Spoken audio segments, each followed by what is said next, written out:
Descartes, seorang filsuf, pernah menyatakan tentang cogito ergo sum.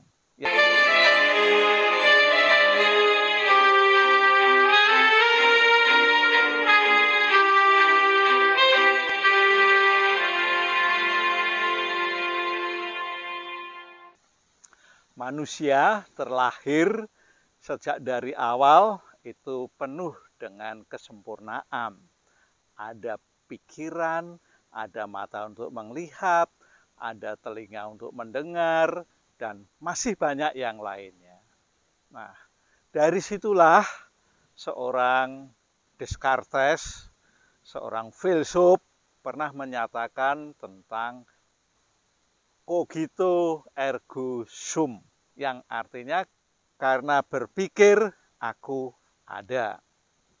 Nah, dari sinilah bahwa Descartes memikirkan tentang pikiran manusia yang sesungguhnya sangat luar biasa. Nah, siapapun manusia dalam pertumbuhannya hingga dewasa sebenarnya terus-menerus berpikir.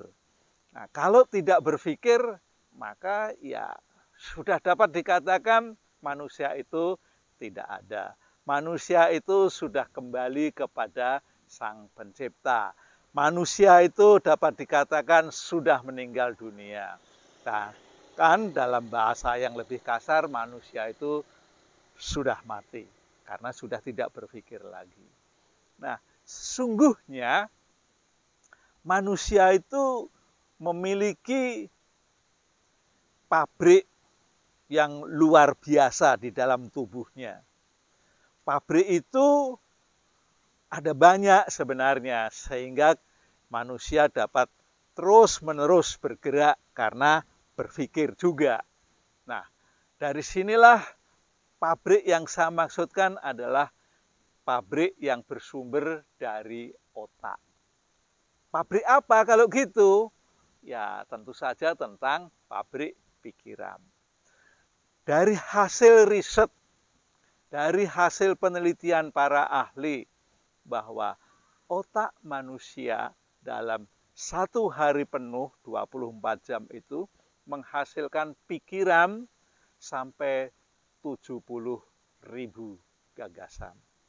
Malahan ada yang berkata sampai 85-86 ribu gagasan setiap harinya. Nah, gagasan yang luar biasa ini ternyata tidak menjadikan manusia luar biasa. Kenapa demikian? Ya, karena manusia tidak pernah mau memilih tentang pikiran-pikiran yang jumlahnya sangat banyak itu. Malahan ada kecenderungan dengan pikiran-pikiran yang bersifat negatif. Dengan pikiran-pikiran yang membuat dirinya resah. Dengan pikiran-pikiran yang membuat diri seorang itu mengeluh.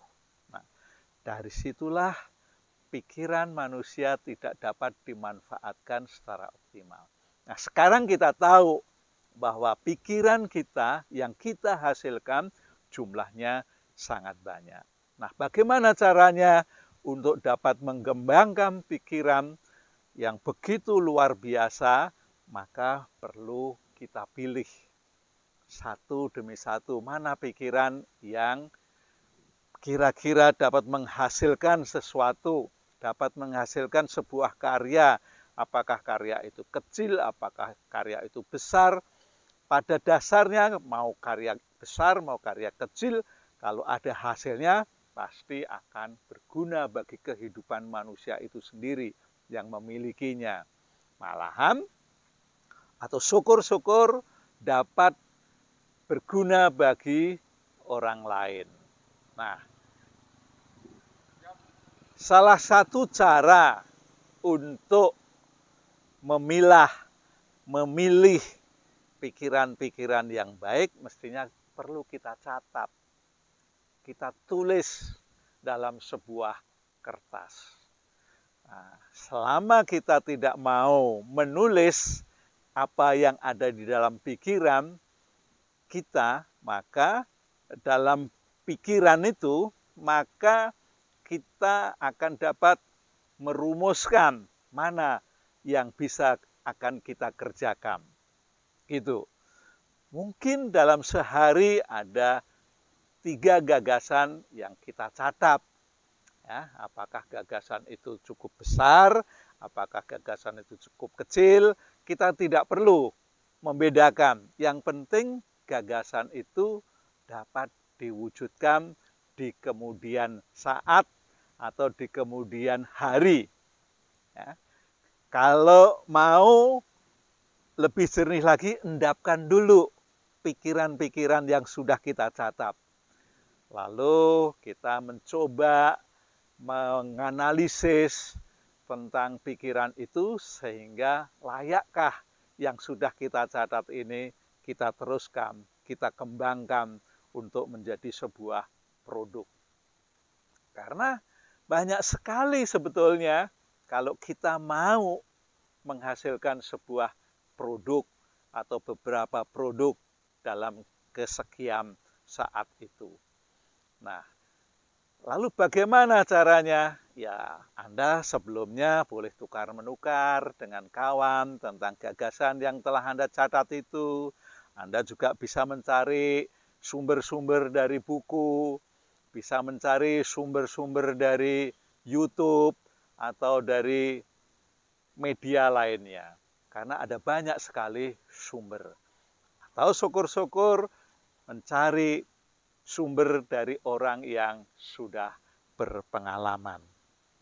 Nah, karena itu gunakanlah pikiran yang sudah Anda catat untuk dikembangkan secara optimal sehingga apa yang menjadi buah pikir tadi dapat diwujudkan sehingga berguna bagi diri sendiri maupun orang lain.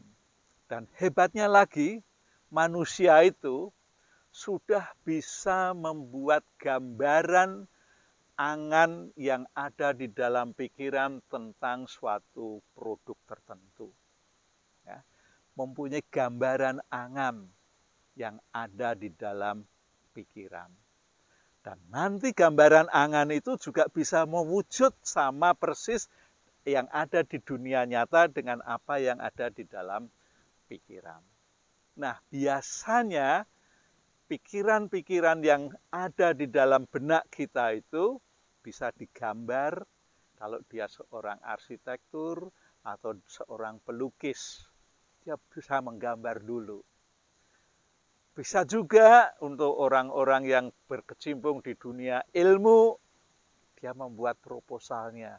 Sehingga pada saat nanti dilakukan pekerjaan yang sebenarnya betul-betul dapat mewujud. Nah, sekali lagi, pabrik pikiran kita yang luar biasa ini yang jumlahnya sampai 50.000 sampai 70.000 atau malah 85.000 tadi dalam bentuk pikiran mesti perlu kita pilah-pilah dalam setiap harinya.